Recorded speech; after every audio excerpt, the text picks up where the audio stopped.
इस वीडियो में हम बात करेंगे यूके लॉटरी वीज़ा के बारे में। हम अपनी लैंग्वेज में इसको लॉटरी वीज़ा बोल देते हैं जैसे इंडिया में, बट ये जो है India young professionals scheme visa है, जो इमिग्रेशन की लैंग्वेज में अगर इसको बोला जाता है तो इसमें हमारी एलिजिबिलिटी क्या है? एलिजिबिलिटी ये है, to be eligible for an India young professional scheme visa you must be an Indian national और citizen between 18 and 13 year old.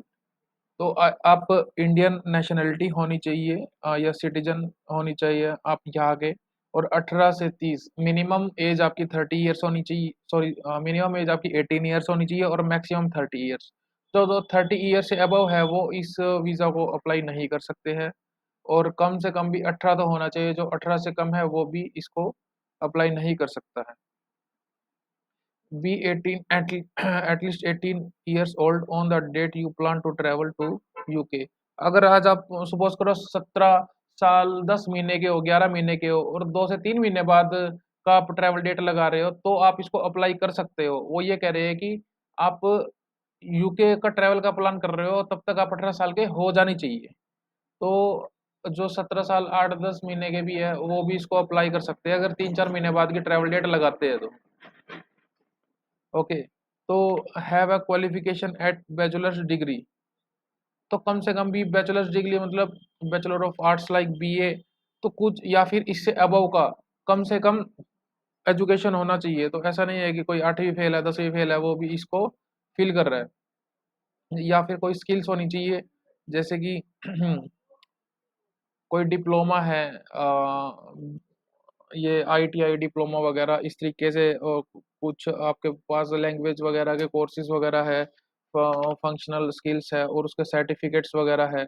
और ये देखिए आप इसमें, आप ये वेबसाइट पे जाके आपको सारी इंफॉर्मेशन आपको मिल जाएगी। तो इसको ईसीआर पासपोर्ट तो ना ही फिल करे तो बेटर रहेगा।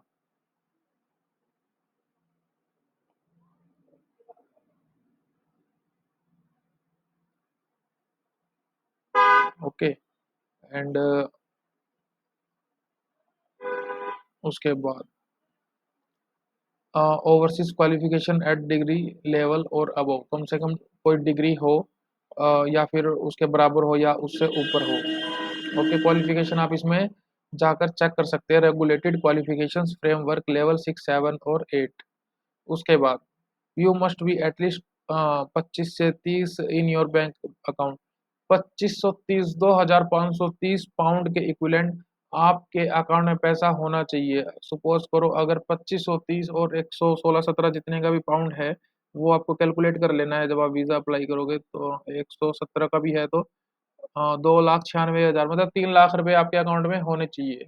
And you will need to have money available at least 28 दिन। आपको कम से कम भी 28 दिन अकाउंट में रखनी है ये पेमेंट, और ऐसा नहीं है कि आप आज डाल रहे हो और कल निकाल रहे हो, तो इससे वीज़ा में नहीं आएगा।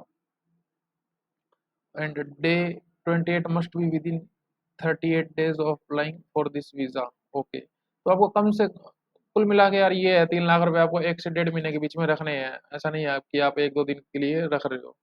Show proof of this when you apply.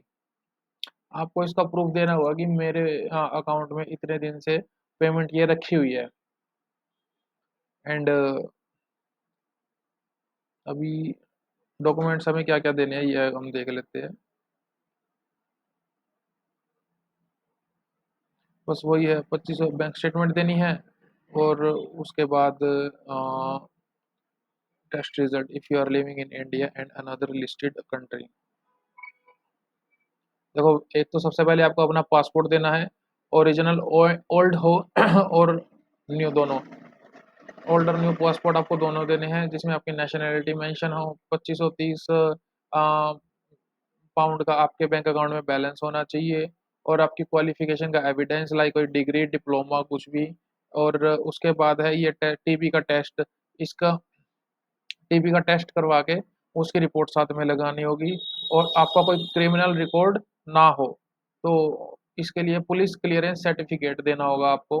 आपको पीसीसी की अपॉइंटमेंट लेनी होगी और वो पासपोर्ट ऑफिस में से जाके सबमिट कराएंगे और आपको कोरियर से वो रिपोर्ट आ जाती है।